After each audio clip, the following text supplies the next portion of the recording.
Hey there, guys. Just a couple of weeks ago, we posted on our YouTube channel part 1 of this movie series called Insecurity, your game plan or your battle plan to overcome your insecurities. And in that video, I shared this idea of being fearful of snakes. Well, I'm not going there today, but I do want to give you a 2-step strategy to actually overcome your insecurities today. So if you're watching this right now, pull out a piece of paper, pull out a pad, an ink pen, a pencil, whatever. If you want to take notes on your phone, if you're able to do a multitask on your phone, do it. Because I want you to think about this 2-step strategy that I believe is actually going to help you overcome your insecurities today, tomorrow, and into the future. It's going to make you not just a more lovable person, because we all know our insecurities are some of the dark sides of who we are, but also it's going to help you to love other people who actually make you feel insecure. And this is how we're going to do it.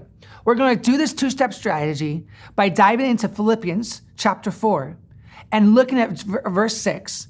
But specifically, as we look at that verse, thinking about what does our insecurities lead us to do next? Because if you can understand first what your insecurities are getting you to do, that's step 1. It's going to help you overcome the negative direction or bend that your insecurities take you towards. And then the second thing is, step 2 is to understand that where your insecurities could be leading you to. Like, could insecurity actually make you a healthier person? I believe it is, or I believe they can, if we're willing to lean into the Spirit of God. So here we go, Philippians chapter 4, verse 6. I gave you a moment to look it up and read it along with me. And this is what it says. Don't worry about anything. If you're a Merge student, you heard this actually at our fall retreat and our winter retreats. Like, great, thanks. Jeremy, are you relevant at all? Well, that's another question for another day. But in this moment, it sounds like, what the heck? What is the author Paul speaking about here? Don't worry about anything. Does he even breathe? Well, this is what he's saying. Instead of worry, he's acknowledging that worry. He's acknowledging that insecurities are real and normal. But he's actually given us a different way of approaching and dealing and living through our insecurities. And here's his solution. Here's his strategy. Pray about everything. Tell your God what you need and thank him for what he has done. That was a 2-step strategy.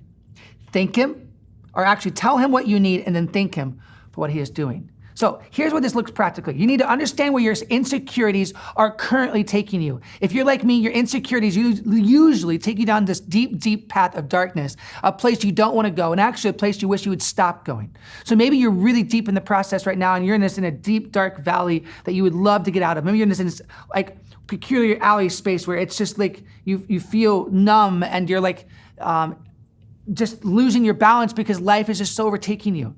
Here's what that insecurity looks like, okay? Here's the process, and it's going to pop up on the screen to make it easier for you to understand. The first level, insecurity, when it goes down and it gets deep and it gets ugly, this is what insecurity does. Insecurity goes from insecurity to compare.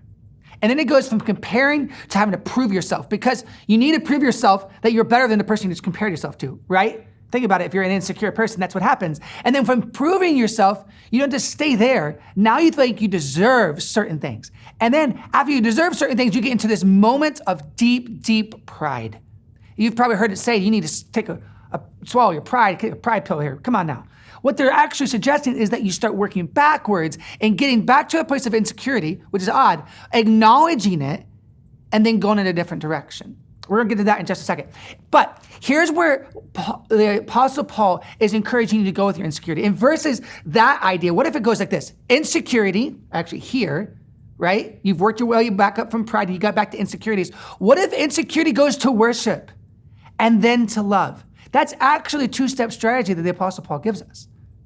Most of the time, though, our insecurity goes from insecurity all the way down to pride, and it's done by comparison, it's done by proving, it's done by, I deserve it now, and then into pride. But actually, your pride is all rooted into your insecurity problem. Now, I haven't addressed what your actual insecurities are, and I don't know what your specific insecurities are. I think that's why I want you to have a notebook out so that you can actually start listing out, what are my insecurities and where have they been taking me? What pride exists in your life? What are those moments of comparison that you've been working on and like getting angry with people and you're fighting with somebody else because you've been comparing yourself? Well, you need to acknowledge that it comes actually from a place of insecurity. And my encouragement for you, if you can work backwards from pride to the areas of your life where you think you just deserve it because you've worked so hard to prove yourself. And why you've been proving yourself? Because you've been comparing yourself to people you weren't intended to compare yourself to. And it all came from a place of insecurity or a place of self-worth issues. Am I valuable? Am I loved? Am I even lovable? Because if you can go from pride, the lowest, deepest, darkest place of your insecurity, and get back to just the basic level of your insecurity, what actually you're insecure about, what I think you can do is take Apostle Paul's wisdom here in Philippians chapter 4, verse 6, and start there and say, God, I love you, I believe in you, I worship you, and God, this is what I need. Because if you can start at your place of insecurity, you name it, whatever it is, insecure about friendships, insecure about sports, insecure about your ability to play an instrument really well. Actually, right now, insecure about walking in any space with a face mask on and wondering if the other person on the other side of that face mask is even encouraging or happy you're there. That's my deepest level of insecurity right now. Preach it, right? Well, if we can start that level of insecurity, if we can start right at it and immediately go into God, this is what I need. So in that moment of insecurity, on a funny practical example of seeing somebody else in the face mask and my face mask, and for me, as a person who likes to make jokes, making a joke and then realizing that I cannot read their facial expression anymore. I'm like, did they just take that personal? And you get really uncomfortable, right? Now that's just a basic level of insecurity. It's an example of something. I have the opportunity to start wondering, well, wait a minute, I could start comparing, right? And then they said this, and then I got to prove myself that I'm okay, that I'm worthwhile. So maybe I make more jokes, which makes it worse, or I over compensate with love, and it gets awful and become overwhelming. And then you can see that path. What if we started at that place of insecurity and went, God, I know you love me, and right now, I don't need their affirmation. That is actually a reversal of your insecurity. It's allowing your insecurity, your space of great need, and saying, God, I recognize right now I need you. What is your insecurity where you need to step back and say, God, I need you right now? Versus, I need that person's affirmation.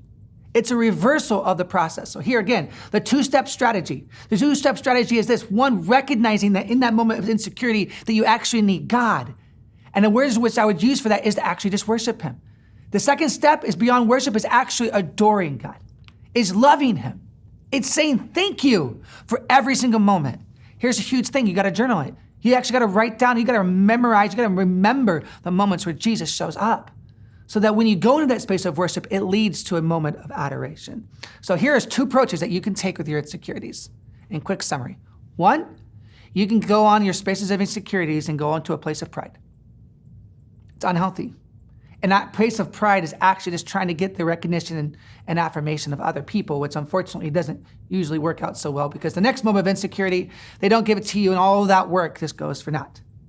Or you can allow that place of insecurity to lead you up.